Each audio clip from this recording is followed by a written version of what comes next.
ಶುಭ ಯೋಗ ಬರುವುದಮ್ಮ, ಯೋಗಿ ಬರುವನಮ್ಮ, ಶುಭ ಯೋಗ ಬರುವುದಮ್ಮ. ರಾಘವೇಂದ್ರ ಗುರುರಾಯ ಬಂದು ಭವರೋಗ ಕಳೆವನಮ್ಮ. ವಾರ ಬಂತಮ್ಮ, ಗುರುವಾರ ಬಂತಮ್ಮ.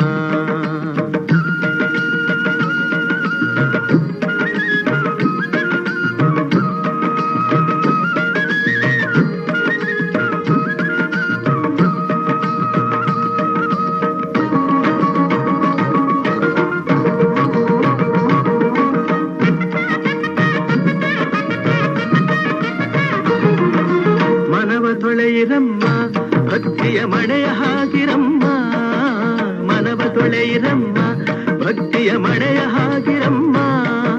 ಧ್ಯಾನದಿಂದ ಕರೆದಾಗ ಬಂದು ಒಳಗಣ್ಣ ಬೆರೆವನಮ್ಮ.